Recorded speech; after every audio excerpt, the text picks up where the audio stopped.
Now, WWE, they're genius for doing this. They know how to do this shit so well. So what they did is they promoted this Becky Lynch Tiffany Stratton match as the last match on the card.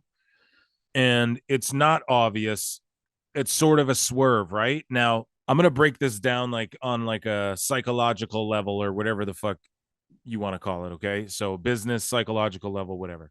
So WWE knew that speculation was, oh, Jade's going to go to NXT first and she's going to show up at No Mercy. And so WWE responds to that by they're like, we never said that, and anything that's come out indicates she wants to go to the main roster. If you've been listening to her interviews, and it seems like they want her to go to the main roster too. So they put Lynch and Stratton on at the end in a match with Extreme Rules, so that someone could just come out and beat the fuck out of everybody and let someone pin someone, and there's not like a ref knockout bump. They can just do it straight up. Like Jade Cargill is going to show up and beat the shit out of Becky and Tiffy, and Tiffy will get the belt back, and then Becky will feud with Jade on the main roster or something, right? That's what everybody was fantasy mark booking if you pay attention to social media. I was fantasy mark booking something a little bit different. Didn't happen. Whatever, doesn't matter. But Jade did not debut, but WWE was so smart to put this match on last, so you're tuning in and you're staying there, and you watch till the very last second, and the numbers probably shot up at the end there if you're on Peacock, because people are like, oh, I want to see if Jade's going to be here, and they all expected it and it didn't show up. But we're not disappointed because there's no promise. There's no like Meltzer stooging when she's going to start and all this type of shit. You know what I mean? But in contrast, you look at Wrestle Dream with the whole Edge thing, and I'll break this down more later, but they just shoehorned in just out of nowhere Christians, the main event they announced last second, and the promo code was EDG 9. I'll break it all down in a bit, but they literally Meltzer stooge it. Like, you guys have to remember, right? Dave Meltzer obviously knew that Jade was leaving and renegotiating AEW with AEW and whatnot, right? We knew that was he had to have known that. Do you understand what I'm trying to get at? There's no way he didn't know. Like, they're too close. And he didn't say one word about it. Why? Because it puts AEW in a bad light. But then what did Meltzer do? He was tickled pink to fucking go, Edge is going to a WWE backstage, believe Edge is leaving. He couldn't wait to say that because it puts AEW in a good light. So just always remember that, guys. That's why we poke the bear. That's why we make fun of it. That's why we laugh. It's glaringly obvious what you guys are doing. So stop pretending. Like, if you just owned it, it'd be okay. But if you don't own it, we're going to make fun of that. I'm going to poke at that shit, and I'm going to call it out when I see it. But that's a good thing for WWE. Dave doesn't understand how that was a good thing for WWE because there was no expectation. Dave leaked it out, and then the AEW thinks they're cute with their fucking little, we'll get into it after. They all stooged it. I'll break it down after. I thought Jade was going to show up. I thought that was the obvious move because I really felt like they're making plays to make NXT the official third brand and get 1 million viewers and try and build it up to that same 2 million mark every, like Raw and SmackDown do.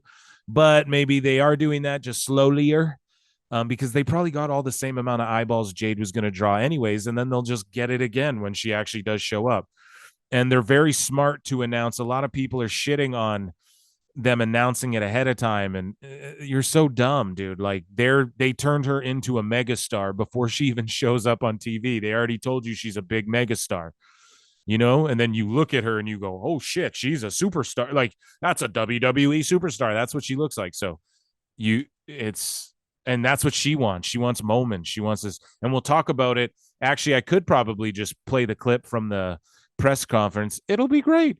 So so that was NXT, but not to segue here real quick, but I was just talking about the press conference and Jade, so that's a pretty good segue. So let me pull up the press conference, and I'll try and find, I didn't timestamp it, but Tony Khan did get asked about Jade Cargill. So here is Tony Khan. He talks about Jade Cargill and basically the renegotiation, and he's such a sweetheart, honestly. He's so cute, but he's coming from like a good place here. And basically, I don't know how he interprets this, but I'm just going to let him know. I'm going to fill everyone in on what this means after he gives his spiel here on why he couldn't re-sign her. Dustin Rhodes, wrestling Terry Taylor. But He's marking out about old WCW for a second. He starts to. This is why I love him, because I'm a mark for old WCW. But he's wearing an Inoki scarf. We'll get into it when we review. Not to do this all out of order, but yeah, it's a good segue here to get into Wrestle Dream in a sec. So right here, he talks about Jade and the renegotiation, and it's just so obvious she just wanted to go to WWE, and she tried to play it nice on the way out, but she definitely not used, but I will not say that whatsoever, because it's the business. This is the wrestling business. Take care of you and your family, and money's not a factor to her. And that's what's funny, is because Tony, he's so cute because he reveals a lot. See, I'm very psychoanalytical with this shit. You guys know who listen to the show, and it's like he's so cute because he just throws money at things, right? And then you'll see, like, okay, her husband has all the money, she has all the money. You know, she could just do Instagram probably and have all the money. She doesn't, money's not a factor for her, right? What's a factor for her is she wants to be a household name. She wants to be like a superstar. She wants to be in movies. She wants to be The Rock, right? And her husband's like a baseball player, so he made how much astronomical money, makes astronomical money. Like, it's money's not the factor, but it's cute how he just talks about, like, he thought he matched her match and that wasn't good enough for, and she was like, sorry, no. But he doesn't, I don't think he realizes, like, she only upped the money again so that you would just not be willing to counter back. And then he upped her up. Like, instead of going, I agree to that, then her going, I got a better deal.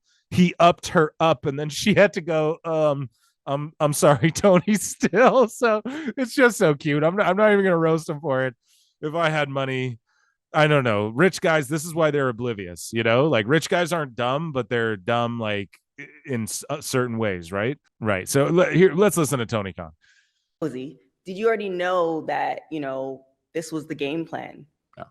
I knew Jade's contract had been ticking down, and we were talking about a new contract, and I was very interested in Jade coming back, and we were having a negotiation, and I think it was I made a very big offer, and I thought it was a very fair offer, and I think she was considering it, and then she asked for a bigger offer, and then I went up again, and I kind of thought that was going to do it, and then it didn't, which I was surprised, because to be honest, I came up to a number that was higher than her original ask. So listen. So he came up to a number higher than her ask. He came up to the number higher than her ask. That's crazy to me. Sorry, go ahead. What I would have had to do at that point. So I was a little surprised, but I was, when I answered your question, really hoped Jade would be back. I think I tried to handle it when we were down to the nitty gritty and we were in the final couple weeks and we still hadn't agreed to something. Then it was at the point where I said, okay, well, if you aren't going to stay, I want to give you the best possible exit. Which he did. He did. Even though laying down for Stat, I'm telling you, Stat is a WWE or one day as well. I'm telling you. And he did give her a great send off. I mean, he let her run undefeated, and then she just laid down on her way out of the territory. You can't ask for more than that. She did the right thing. He did the right thing. That's how I feel. I have only good things to say about Jade. I really enjoyed working with her. She was a great part of AEW. She's always welcome here. I tried to give her the best possible send-off I could. The classiest send-off I've ever seen in wrestling was, at the time, I thought it wasn't the kind of send-off I really saw, and I was 10 years old, and I could tell it was different, was when Ric Flair left the WWF. And he did a match with Mr. Perfect, who was a natural person for him to wrestle, and that was it. And then he was gone. They didn't do anything to embarrass him or mess him up, and they let him leave, and he was still Ric Flair. God, he wrestled marking out over WWF. He should have wrestled, finished up, and left. I love it. Not only, to say the least, not only with his dignity, but in probably a better position than he came in. And that's what I tried to do. I wanted to give her the best possible send-off. I think the natural thing was there was no rematch ever against Chris Statlander. So, and that's true too. That's true too. And people might be like, "Oh, he just shit in her mouth." No, they didn't go out there and say, "Jade, go have a 20-minute classic on your way." She just went out and wrestled the same amount of time. She wrestles every fucking match because she's green. She's fucking green. But She wants to be a household name, folks. I had her do a run-in and lay out Statlander, knowing that it was going to set up the match where she would likely finish up unless we came to an agreement at the last minute, which I was really still hoping would happen down to the last minute, to be honest with you. And I don't think I'm talking out of school. I have only positive things to say, but that's where it was at. So I thought I had a pretty good. It's just such an L that he didn't fucking re-sign her contract before, or like approach her and go, okay, I'm going to make you women's world champ. Like, how the fuck didn't he put his women's world title on her? I have no, or even like she fights for the belt in her last match and loses or something. Like, how did they not even get that done? That's what's astonishing to me. Anyways, we'll continue along. Plan at that point that, if this is it, that's where we'll finish up. When she did the segment where she returned on Collision to set up her final match the following week on Rampage against Chris Statlander in the main event, and she did the run-in, and Tony Schiavone came up to the desk, tapped on my monitor, and said, "You're a classy guy, boss." And I think he meant it. That was a classy way to send her off. And I try to make this a great home for wrestlers, and I want people to see whether you're coming in or coming out. We're going to treat you well, and I really respect and value Jade, so I wanted to give her a good send-off. And like I said, I wish her the best, and she'd always be welcome back if she wanted to come back. Thanks. He didn't really answer the question, though. The question was, Tony, did you know that her end goal eventually was, I would like to go to WWE, essentially? And, he didn't even address that, but he explained his side of things. Okay, it's your narrative, B.